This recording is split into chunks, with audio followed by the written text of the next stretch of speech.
The wound dresser. An old man bending, I come among new faces. Years looking backward, resuming in answer to children. Come tell us, old man, as from young man and maidens that love me, aroused and angry, I'd thought to beat the alarm and urge relentless war, but soon my fingers failed me. My face drooped and I resigned myself to sit by the wounded and soothe them or silently watch the dead. Years hence of these scenes, of these furious passions and these chances of unsurpassed heroes, was one side so brave, the others were equally brave. Now be witness again. Paint the mightiest armies of the earth, of those armies so rapid, so wondrous. What saw you to tell us? What saw with you latest and deepest? Of curious panics, of hard-fought engagements, or siege tremendous, what deepest remains? O maidens and young men I love, and that love me. What you ask of my days, those the strangest and sudden your talking recalls. Soldier alert I arrive after a long march covered with sweat and dust. In the nick of time I come, plunge in the fight, loudly shout in the rush of successful charge, enter the captured works, yet lo, like a swift running river they fade. Pass and are gone, they fade. I dwell not on soldiers' perils or soldiers' joys, both I remember well, many the hardships, few the joys, yet I was content. But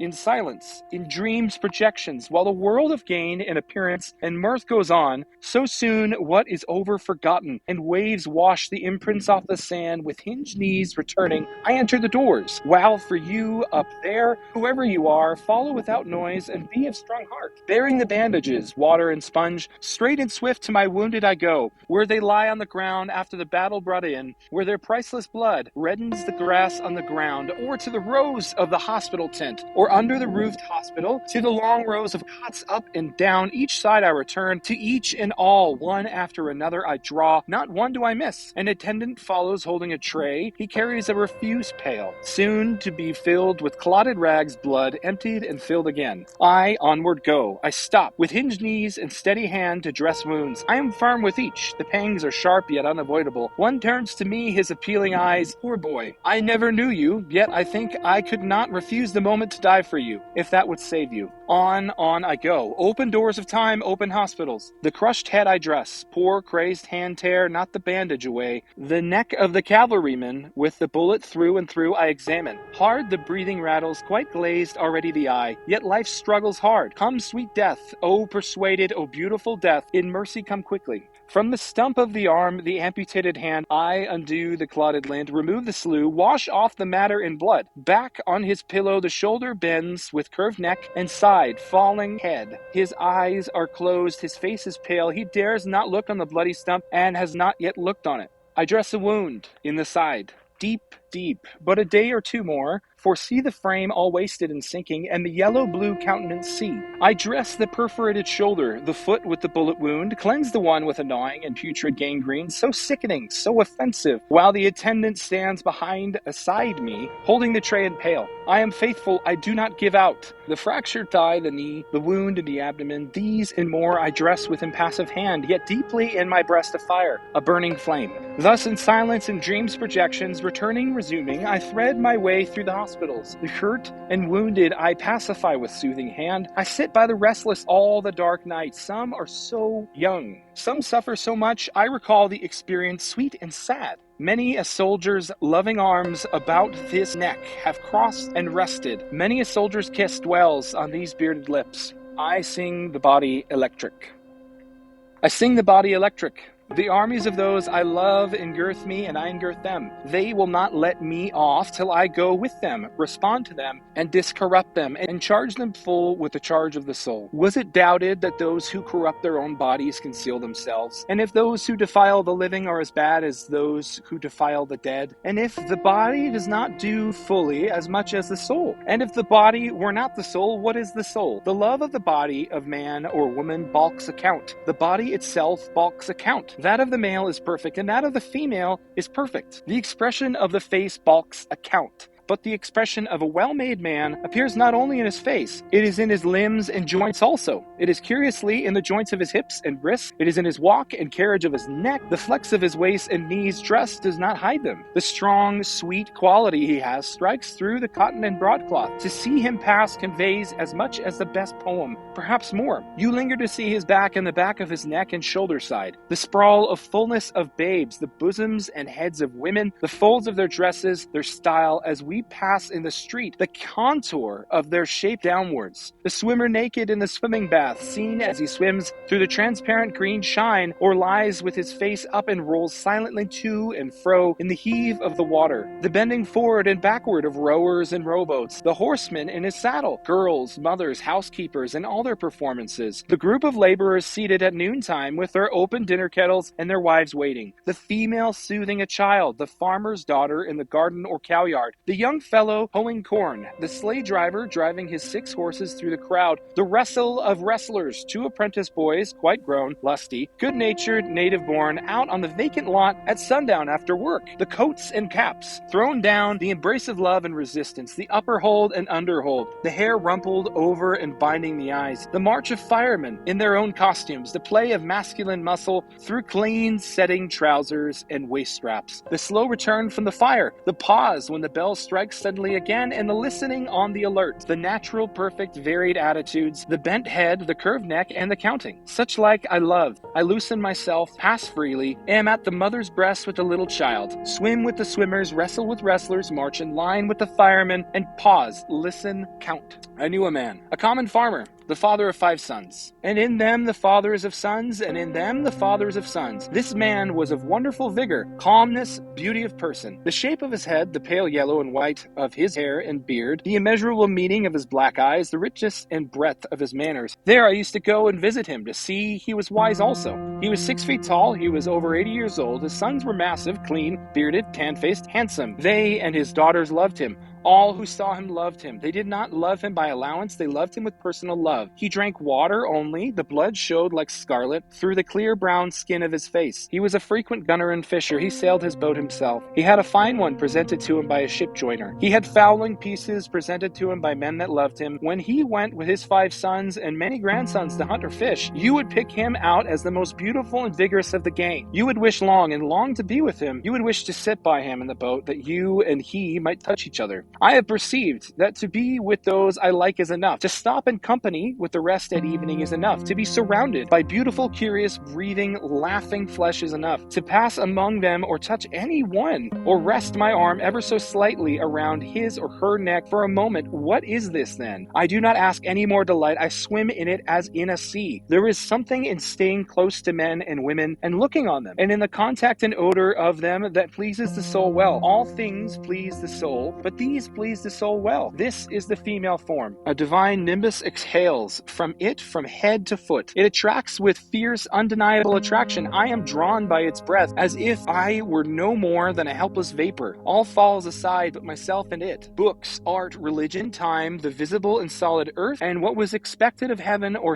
feared of hell are now consumed. Mad filaments ungovernable shoots play out of it. The response likewise ungovernable. Hair, bosom, hips, bend of legs, negligent, falling hands, all diffused, mine too diffused, ebb stung by the flow, and flow stung by the ebb, love flesh swelling and deliciously aching, limitless limpid jets of love, hot and enormous, quivering jelly of love, white blow and delirious juice, bridegroom, night of love working surely and softly, until the prostrate dawn, undulating into the willing and yielding day, lost in the cleave of the clasping and sweet-fleshed day. This is the nucleus. After the child is born of woman, man is born of women. This is the bath of birth. This is the merge of small and large and the outlet again. Be not ashamed of women. Your privilege encloses the rest and is the exit of the rest. You are the gates of the body and you are the gates of the soul. The female contains all qualities and tempers them. She is in her place and moves with perfect balance. She is all things duly veiled. She is both passive and active. She is to conceive daughters as well as sons, and sons as well as daughters. As I see my soul reflected in nature, as I see through a mist, one with inexpressible completeness, sanity, beauty, see the bent head and arms folded over the breast, the female I see. The male is not less the soul nor more.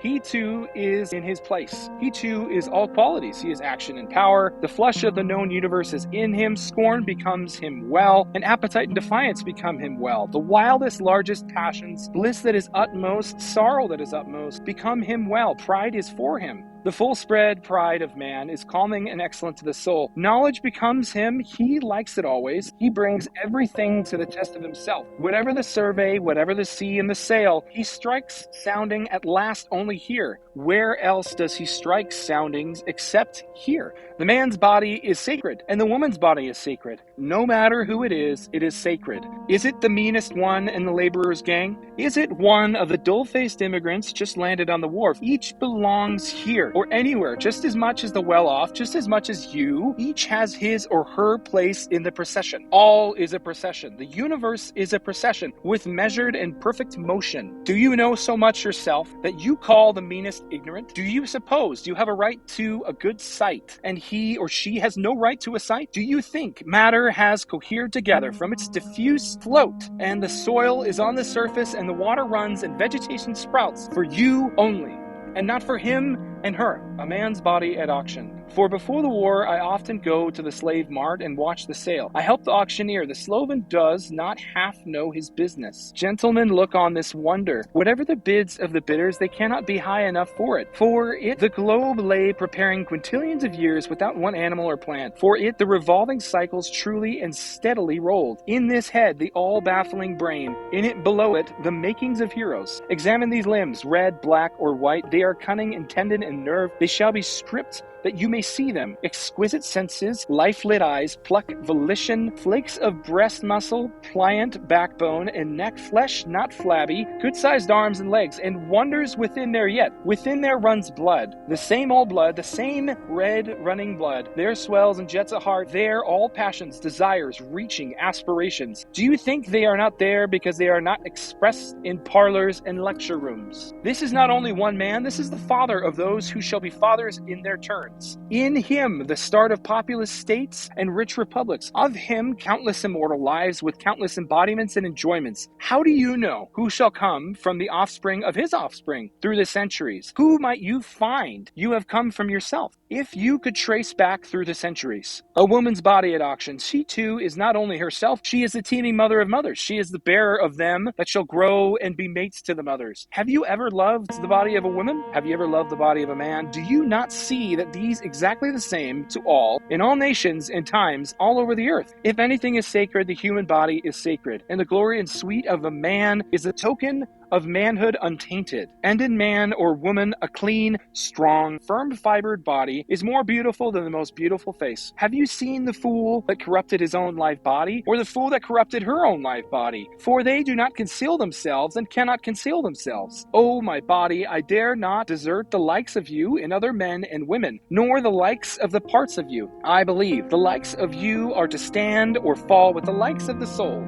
and that they are the soul. I believe the likes of you shall stand or fall with my poems, and that they are my poems. Man's, women's, child's, youth's, wife's, husband's, mother's, father's, young men's poems. Head, neck hair, ears, drop and tympan of the ears, eyes, eye fringes, iris of the eye, eyebrows, and the waking or sleeping of the lids, mouth, tongue, lips, teeth, roof of the mouth, jaws, and the jaw hinges, nose, nostrils of the nose and the partition, cheeks, temples, forehead, chin, throat, back of the neck, neck sleeve, strong shoulders, manly beard, scapula, hind shoulders, and the ample side round of the chest, upper arm, armpit, elbow socket, lower arm, arm sinew, arm bones, wrist and wrist joints, hand, palm, knuckles, thumb, forefinger, finger joints, fingernails, broad breast front, curling hair of the breast, breastbone, breast side, ribs, belly, backbone, joint of the backbone, hip sockets, hip strength, inward and outward round, man balls, man root, strong set of thighs, well carrying the trunk above, leg fibers, knees, knee pan, upper leg, underleg, ankles, instep, football, toes, toe joints in the heel, all attitudes, all the shapeliness of the belonging of my or your body or anyone's body, male or female. Yeah. The lung sponges, the stomach sac, the bowels sweet and clean, the brain in its folds inside the skull frame, sympathies, heart valves, palate valves, sexuality, maternity, womanhood, all that is a woman, and the man that comes from a woman, the womb, the teats, nipples, breast milk, tears, laughter, weeping, love looks, love perturbations, and risings. The voice, articulation, language, whispering, shouting, aloud, food, drink, pulse, digestion, sweat, sleep, walking, swimming, poise in the hips, leaping, reclining, embracing, arm curving and tightening, the continual change of the flex of the mouth and around the eyes, the skin, the sunburnt shade, freckles, hair, the curious sympathy one feels when feeling with the hand, the naked meat of the body, the circling rivers, the breath, the breathing it in and out, the beauty of the waist and thence of the hips, and thence downward toward the knees, the thin red jellies within you or within me, the bones and the marrow in the bones, the exquisite realization of health. Oh, I say, these are not the parts and poems of the body only, but of the soul. Oh, I say now, these are the soul. Oneself I sing. Oneself I sing. A simple separate person, yet utter the word Democrat, the word in mass. Of physiology from top to toe I sing. Not physiognomy alone, nor brain alone, is worthy for the muse. I say the form complete is worthier far. The female equally with the male I sing. Of life, immense in passion, pulse, and power. Cheerful, the freest action formed under the laws divine. The modern man I sing. I hear America singing. I hear America singing the varied carols I hear, those of mechanics, each one singing his as it should be blithe and strong, the carpenter singing his as he measures his plank or beam, the mason singing his as he makes ready for work or leaves off work, the boatman singing what belongs to him in his boat, the deckhand singing on the steamboat deck, the shoemaker singing as he sits on his bench, the hatter singing as he stands, the woodcutter's song, the plowboy's on his way in the morning, or at noon intermission, or at sundown. The delicious singing of the mother, or of the young at work, or of the girl sewing and washing, each singing what belongs to him or her, and to none else. The day what belongs to the day. At night the party of young fellows, robust, friendly, singing with open mouths their strong, melodious songs. Shut not your doors. Shut not your doors to me, proud libraries, for that which was lacking on all your well-filled shelves, yet needed most I bring. Forth from the war emerging, a book I have made, the words of my book nothing, the drift of it everything. A book separate, not linked with the rest, nor felt by the intellect, but you, ye untold latencies, will thrill to every page. Poets to come. Poets to come, orators, singers, musicians to come. Not today is to justify me and answer what I am for, but you, a new brood, native, athletic, continental, greater than before known. Arouse, for you must justify me. I myself but write one or two indicative words for the future. I but advance a moment only to wheel and hurry back in the darkness. I am a man who, sauntering along without fully stopping, turns a casual look upon you and then averts his face, leaving it to you to prove and define it, expecting the main things to you. Stranger, if you passing meet me and desire to speak to me, why should you not speak to me? And why should I not speak to you? Out of the rolling ocean, the crowd. Out of the rolling ocean, the crowd, came a drop gently to me, whispering, I love you, before long I die. I have traveled a long way, merely to look on you, to touch you. For I could not die till I once looked on you, for I fear I might afterward lose you. Now we have met, we have looked, we are safe. Return in peace to the ocean, my love. I too am part of that ocean, my love. We are not so much separated. Behold the great roundure, the cohesion of all, how perfect. But as for me, for you, the irresistible sea is to separate us. As for an hour, carrying us diverse, it cannot carry us diverse forever. Be not impatient, a little space. Know you, I salute the air, the ocean, and the land, every day at sundown, for your dear sake, my love. Native moments. Native moments. When you come upon me, you are here now. Give me now libidinous joys only. Give me the drench of my passion. Give me life, course, and rank. Today I go consort with nature's darlings. Tonight too, I am for those who believe in loose delights. I share the midnight orgies of young men. I dance with the dancers and drink with the drinkers. The echoes ring with our indecent calls. I pick out some low person for my dearest friend. He shall be lawless, rude, illiterate. He shall be one condemned by others for deeds done. I will play a part no longer. Why should I exile myself from my companions? Oh, you shunned persons, I at least do not shun you. I come forthwith in your midst. I will be your poet. I will be more to you than to any of the rest. Once I passed through a populous city. Once I passed through a populous city, imprinting my brain for future use, with its shows, architecture, customs, traditions. Yet now, of all that city I remember, only a woman I casually meet there, who detained me for love of me. Day by day and night by night, we were together, and all else has long been forgotten by me. I remember, I say, only that woman who passionately clung to me. Again we wander, we love, we separate again. Again she holds me by the hand, I must not go. I see her close beside me, with silent lips, sad and tremulous, in paths untrodden, in the growth by margins of pond waters, escaped from the life that exhibits itself, from all the standards hitherto published, from the pleasures, profits, conformities, which too long I was offering to feed my soul. Clear to me now, standards not yet published, clear to me that my soul, that the soul of the man I speak for rejoices in comrades, here by myself, away from the clank of the world, tallying and talked to, here by tongues aromatic, no longer abashed, for in this secluded spot I can respond as I would not dare elsewhere. Strong upon me the life that does not exhibit itself, yet contains all the rest. Resolved to sing no songs today, but those of manly attachment, projecting them along that substantial life, bequeathing hence types of athletic love. Afternoon, this delicious 9th month, in my 41st year, I proceed for all who are or have been young men, to tell the secret of my nights and days, to celebrate the need of comrades. Crossing Brooklyn Ferry.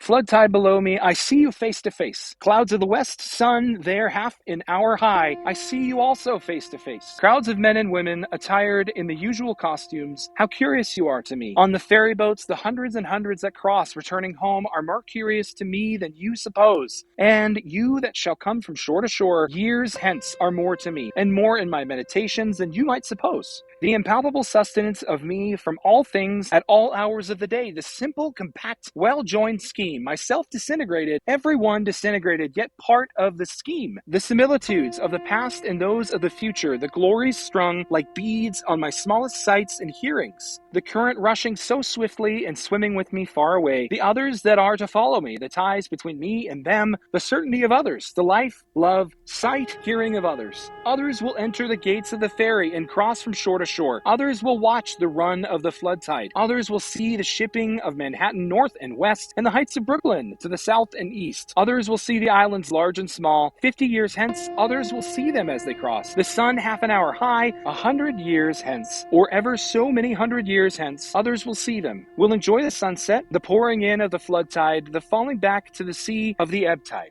It avails not. Time nor place, distance avails not. I am with you, you men and women of a generation, or ever so many generations hence, just as you feel when you look on the river and sky, so I felt. Just as any of you is one of a living crowd, I was one of a crowd. Just as you are refreshed by the gladness of the river and the bright flow, I was refreshed. Just as you stand and lean on the rail, yet hurry with the swift current, I stood yet was hurried. Just as you look on the numberless masts of ships and the thick steamed pipes of steamboats, I looked. I too, many and many a time, crossed the river of old, watched the 12th month seagulls, saw them high in the air, floating with motionless wings, oscillating their bodies, saw how the glistening yellow lit up parts of their bodies and left the rest in strong shadow, saw the slow wheeling circles and gradual edging toward the south, saw the reflection of the summer sky in the water, had my eyes dazzled by the shimmering track of beams, looked at the fine centrifugal spokes of light round the shape of my head in the sunlit water, looked on the haze on the hills southward and southwestward, looked on the vapor as it flew in fleeces tinged with violet, looked toward the lower bay to notice the vessels arriving, saw their approach, saw aboard those that were near me, saw the white sails of schooners and sloops,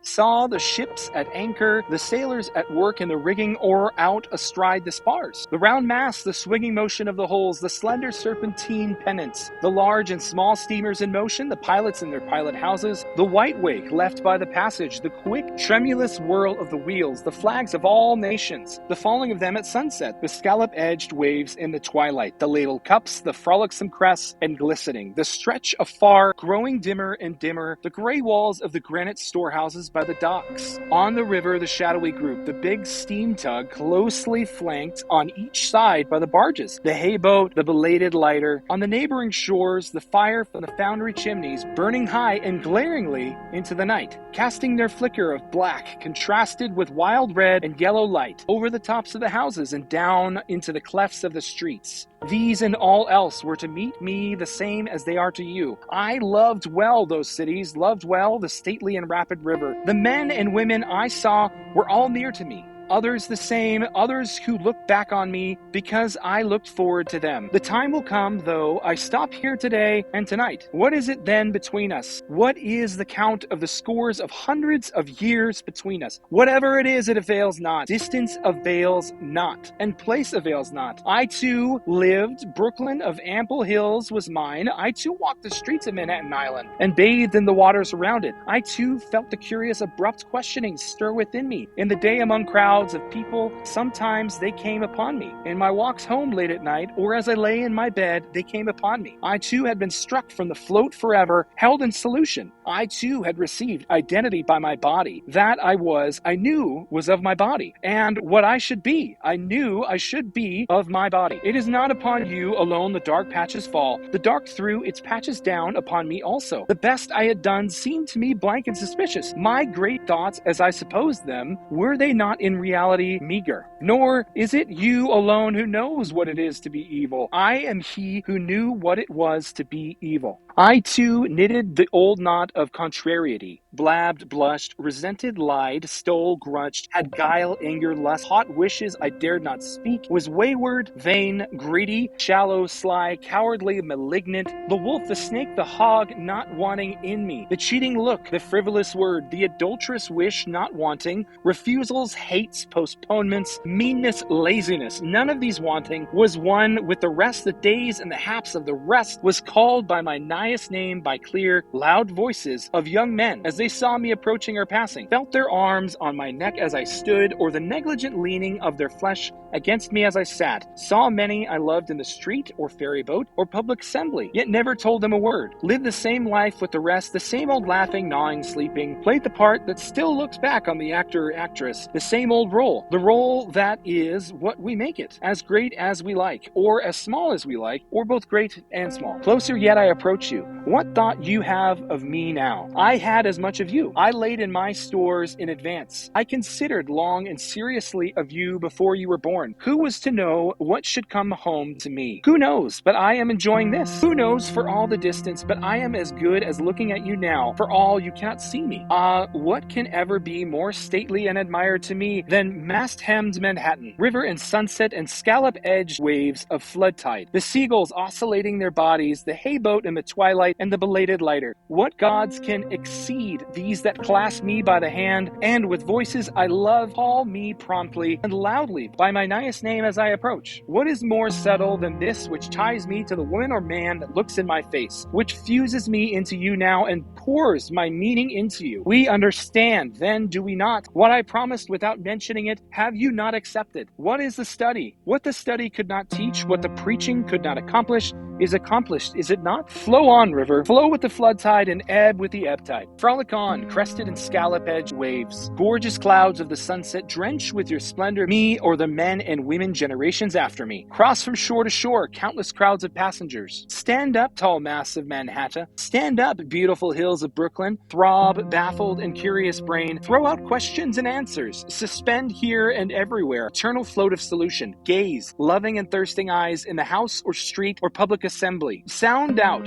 voices of young men. Loudly and musically call me by my nighest name. Live, old life. Play the part that looks back on the actor or actress. Play the old role, the role that is great or small according as one makes it. Consider you who peruse me, whether I may not in unknown ways be looking upon you. Be firm, rail over the river to support those who lean idly, yet haste with the hasting current. Fly on, seabirds, fly sideways or wheel in large circles high in the air. Receive the summer sky you water and faithfully hold it, till all the downcast eyes have time to take it from you. Diverge fine spokes of light from the shape of my head or anyone's head in the sunlit violet water. Come on, ships from the lower bay, pass up or down, white-sailed schooners, sloops, lighters, flaunt away flags of all nation, be duly lowered at sunset. Burn high your fire's foundry chimneys, cast black shadows at nightfall, cast red and yellow light over the tops of the houses. Appearances, now or henceforth, indicate what you are. You, necessary film, continue to envelop the soul. About my body for me and your body for you, be hung our divinest aromas. Thrive, cities! Bring your freight, bring your shows, ample and sufficient rivers, expand. Being them which none else is perhaps more spiritual, keep your places, objects, than which none else is more lasting. You have waited, you always wait, you dumb, beautiful ministers. We receive you with free sense at last, and are insatiate henceforward. Not you any more shall be able to foil us, or withhold yourselves from us. We use you, do not cast you aside. We plant you permanently within us. We fathom you not, we love you. There is perfection in you also. You furnish your parts toward eternity. Great or small, you furnish your parts toward the soul.